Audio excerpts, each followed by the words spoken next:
Welcome to Wired AF. You're listening to your hosts, Brandon and Steph. Today you're going to learn about why you should compete, or should you compete. You ready? 3, 2, 1. Should you compete? Yes, I'm going to say yes. We're meant to say it at the same time, but it doesn't matter. You didn't tell me that. That wasn't in the brief. I didn't know. We'll keep moving on. We have a bunch of reasons why you should compete. There are so many reasons you probably tell yourself that you shouldn't compete. So we always want to promote competing and being in a competitive environment, because you definitely grow and get a lot better in that environment, and you learn so much. So there's a few points we're going to get through today that we're going to just work through. But the first one is pretty much everyone has that voice in their head that tells them whenever someone mentions a competition, there's so many excuses or reasons why they can't compete. Yeah, and like when we're speaking about competition as well, we're not just talking about like a weightlifting competition. Which we've done 31 combined. Yeah, we've both done lots of weightlifting competitions, and we're talking about pretty much anything where you're going and paying your money to do something with a group of people that perhaps is timed. So for example, it might be like a fun run, like a 10K run. It could be like a members comp that's just like a fun competition at your local gym. It can be anything like, club level. We're not talking about, it doesn't have to be state, national, international athletic competitions.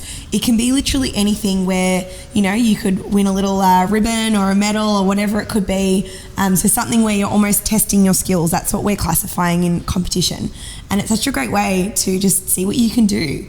And it's really good to help you kind of motivate yourself as well, we think. I think everyone should kind of push themselves, and if there's a skill that you're working on, it might be great to just, and like Steph said, it doesn't have to be a weightlifting comp, but some people get really anxious about something as simple as a members comp at their local CrossFit gym, or for our gym, when we've done a members comp where we did our weightlifting comp, to talk in some of the members was just like a bit of hard work to kind of convince them that it was going to be a good idea. Yep. And it's an awesome event, and we put so much effort and energy into it. We had Jamie Goodwin, who was a guest lifter. She came, I think this was in the top 30 for the CrossFit Open. She did very well. Yeah, extremely well. She's one of Australia's best CrossFit athletes. And we had her at the 2019. Obviously, there was no comps last year, so this is even more relevant, this podcast. But it's such a cool event to do, and something that everyone really enjoyed on the day. And once you do it the first time, you're like, oh, why did I and ah about it? And it's that, voice in your head that just gives you that idea that maybe you can't do it, or you're not good enough, or maybe if you're lifting heavier. And that's something that people tell me all the time. So I'm trying to get a bunch of guys that want to do this comp. There's Western Warriors, which Steph said she wants to do as well, but we'll see. And there's a few comps coming up now, but just trying to convince people that it's a good idea to do it. Their first thing is, I wish I was lifting a little bit heavier.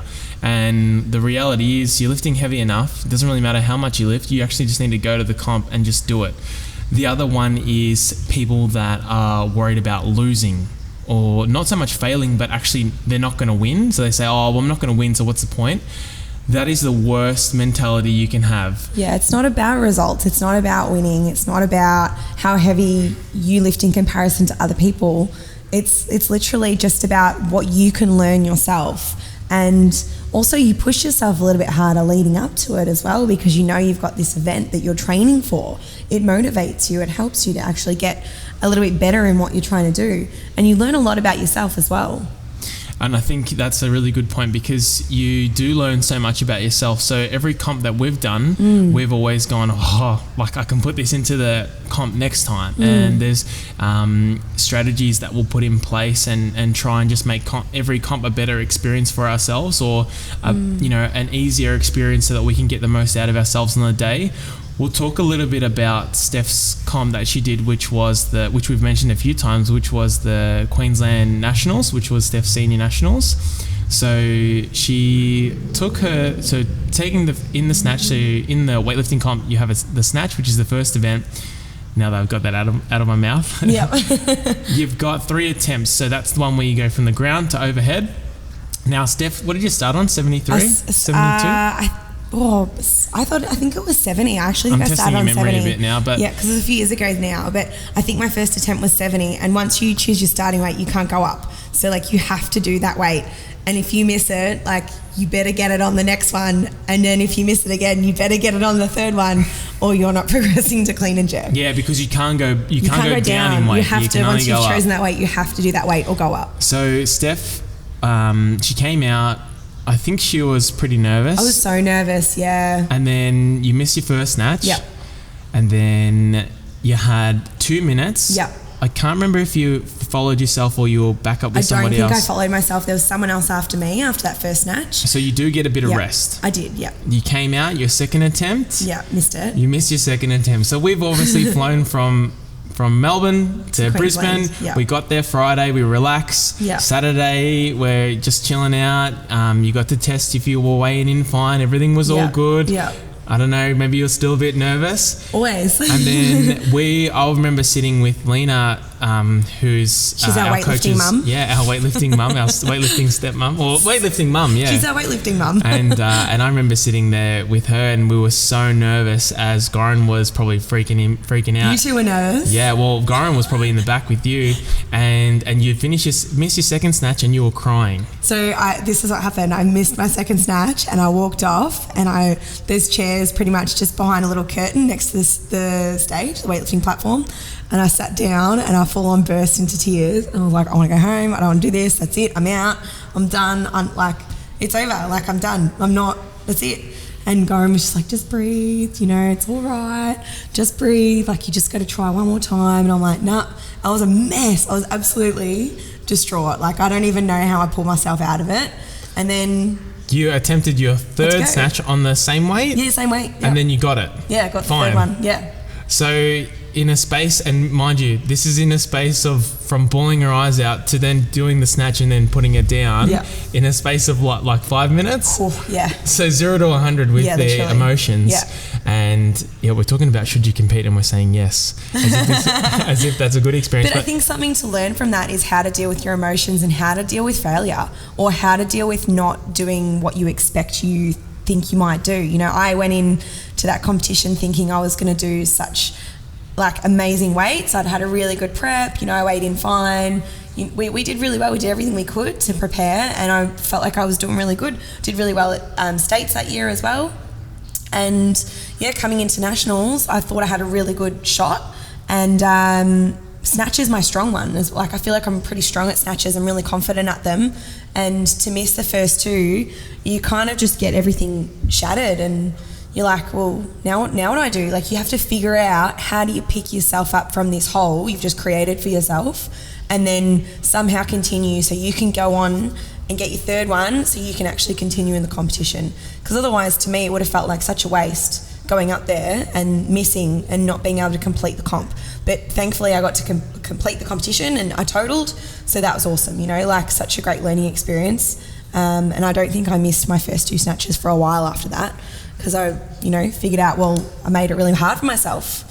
And this is just one example of learning from your failures and how competition teaches you that. So you don't necessarily have to do nationals at a level to learn those things, though. You can easily do a fun run, which might be more relatable to some of our audience, where they do the first 1K in a 5K fun run, and they go really fast, and they're really excited because there's about 1,000 people around them, where normally they're running and there's no one around them, and they're all G'd up, the adrenaline's going, and they're really nervous, and then they're just absolutely dead, and they got to grind through the next 4Ks. That is something that people can learn from and say, well, hold on, as much as excited as I can be in that moment, I need to calm myself and focus on your breathing and try and relax a little bit more.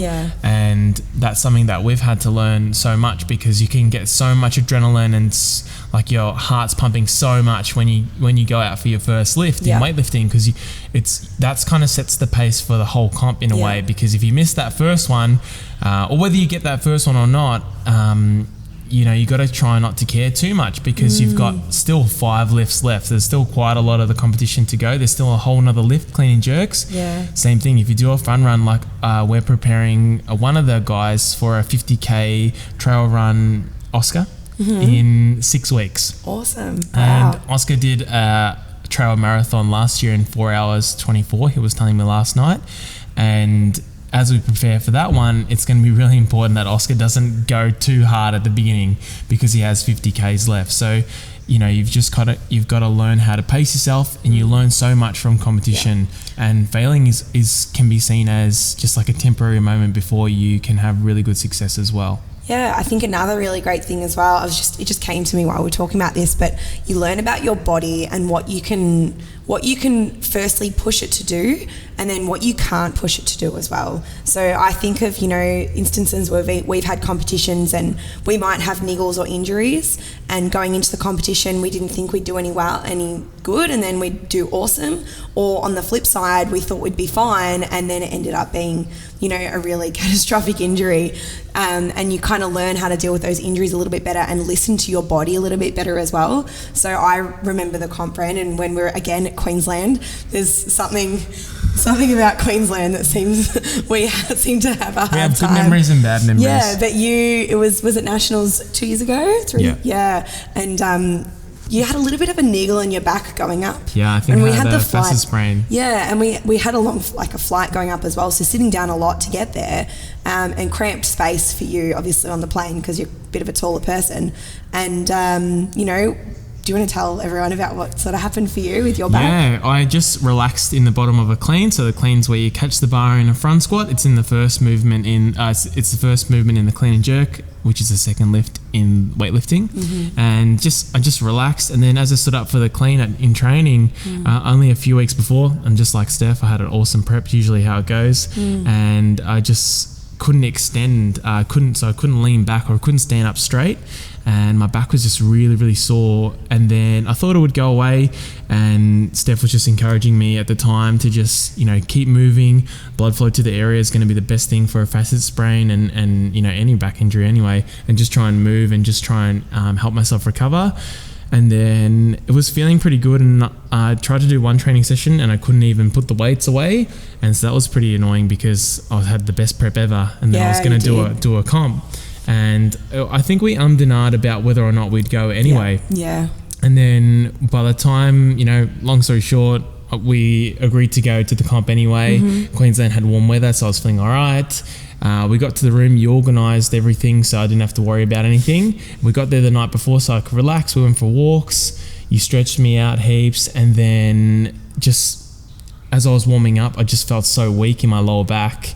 I snatched decent. I think I snatched 125, which again wasn't what I was hoping to do. It wasn't what I was prepared for. And then clean just felt so shit. Like I remember you were struggling. I remember laying in the park afterwards, and I was in so much pain.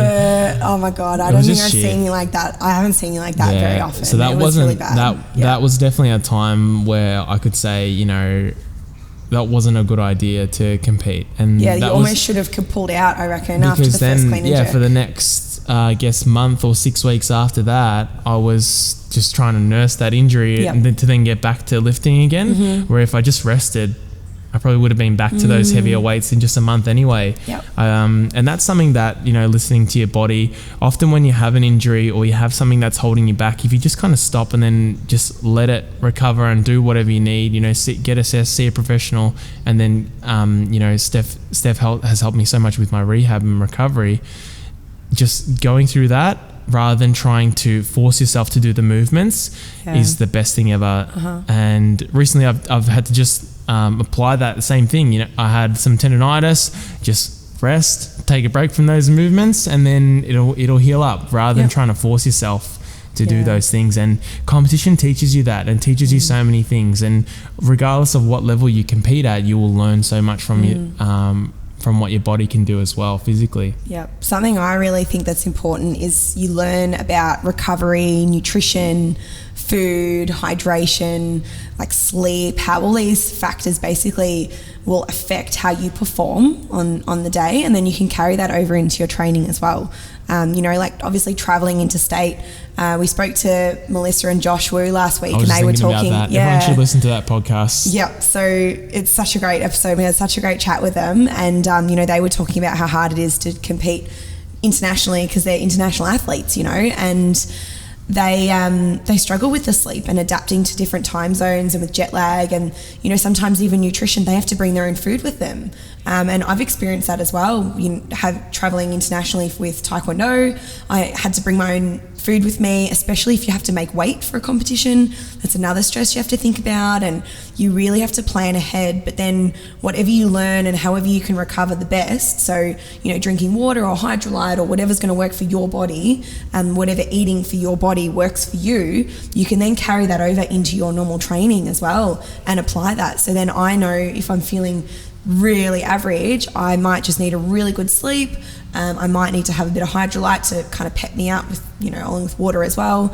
Might need to have a really carb heavy food. For me, like a big bowl of pasta usually ties me over really, really well. What about rice? Yeah, rice. I like rice, but not as much as you like rice. But like a big bowl of pasta for me, like just makes me feel awesome, and I recover really well if I have something like that. Yeah. So, something, you just learn what your body needs sometimes, and I think you get better at listening to it just in general. I agree, and these things aren't that hard to manage, and just having someone like a coach or someone that you can work with, whether or not you choose to have like someone that you work with like Steph that does your rehab and helps you with your warm-up before the comp, or you work with someone like me for your nutrition and your program in the lead up to the comp, those things just make the whole comp experience so much easier. Yeah. And it's not that hard if you have the right support work. It can be so much easier and so much less stressful.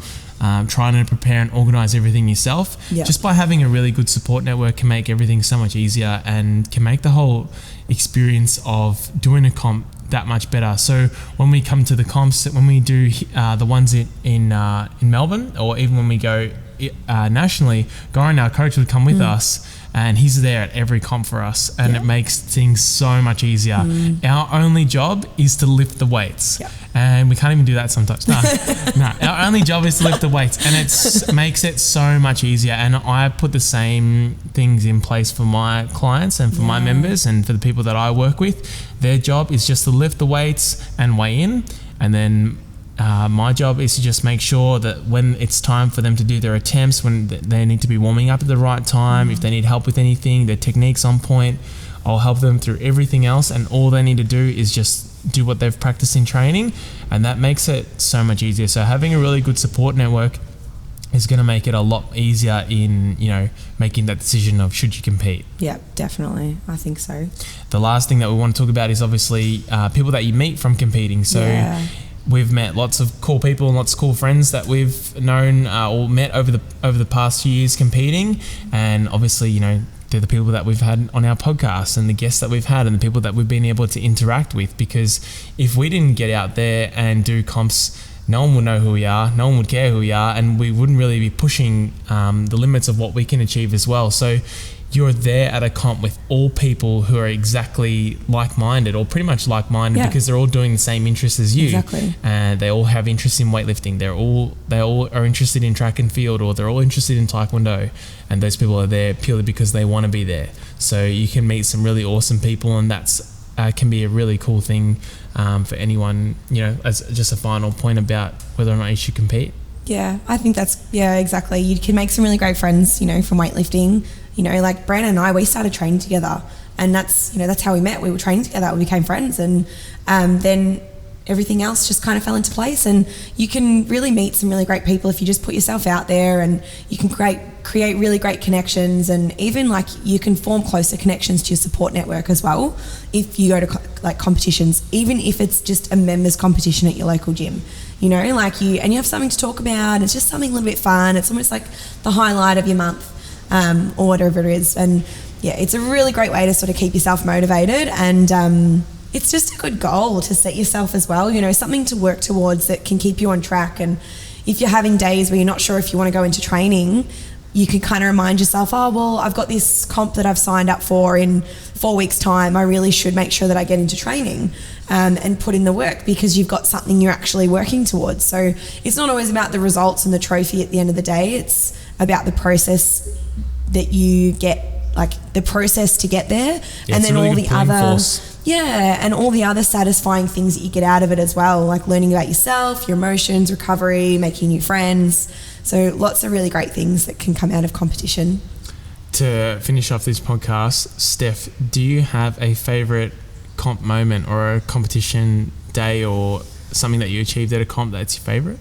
I'm putting you on the spot. Yeah, there's one that sticks out, and this is from when I did Taekwondo. So I went to a nationals in Taekwondo, and it's, I don't know, I'll always remember it. It was my first black belt senior nationals, and I would have been maybe 15, and I came up against a girl who was, she was a few years older than me. She was senior now?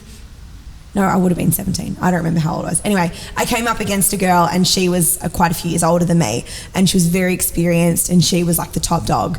And she'd beat me at states, and then I came back in nationals, and I ended up beating her, and I was the underdog going in. So it was really great to kind of go into that comp and win it. And yeah, I don't know, it just stands out for me. I think it was in Perth, in the Velodrome in Perth. And it was great. Like, it was a really great comp. Obviously, you know, winning sometimes will make you remember a great comp.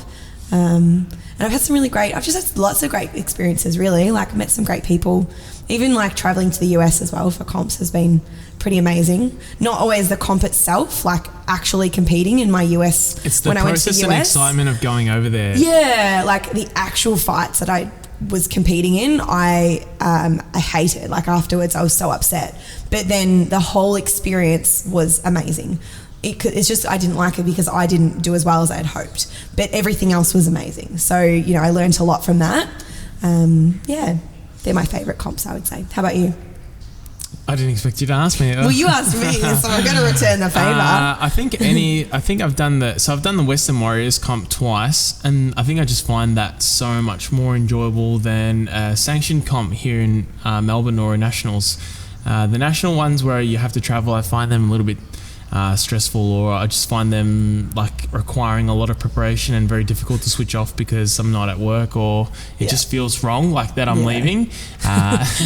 So any of those comps are awesome, and you know, there's music going the whole time, and you know, there's plenty of people who can lift quite heavy. So any comp where there's like a really big, like a stacked list of people that I can compete against, I'm really happy to lift against, because you know, I don't really want to lift against people who are weaker than me. I only want to train or lift with people who are stronger than me, and they're going to push me a lot harder. So often the comps where I come like middle of the pack or come last, they're kind of my favorite comps, because I need something to chase for and push myself for, and that's something that I really enjoy, rather than just, you know, winning a comp and there was two people on the podium with me, or three people on the podium. It's not really as satisfying as, you know, having to work really hard and against fight for it. Then that people are, you know, really quite strong, and it makes it, you know, it's a lot more, I guess, worth it, if that makes sense. Yeah, it's like something satisfying about being not shit, but like not being the best in a group. There's something that when the group's really good. When the group's really good and you're not the best in the group, like it pushes you and it motivates you, I think inspires you to do better than what you would normally, and helps you want to get to that next level. If you look at it in that positive way. You know, if you're just going to look at it in a negative way and say, oh, I'm no good, these people are better than me, well, you're not really going to get anything out of it. But if you have a positive experience with it, then you can learn a lot. Yeah. Beautiful. That was another episode of Wide AF. Hopefully you guys have enjoyed this episode, and you've... Oh, dropped my pen. Hopefully you guys didn't find the sound of the rain hitting the roof too annoying, and it was more relaxing than anything. Steph will do her best to clean the audio up. Thank you guys so much for listening, and hopefully that answers your question of whether or not you should compete. And if you are competing, let us know what you're going to be competing in, and if you have any questions or you want some kind of support, Steph and I are always here to answer any questions about comps or anything you might have. We'll see you guys next week on Wide AF.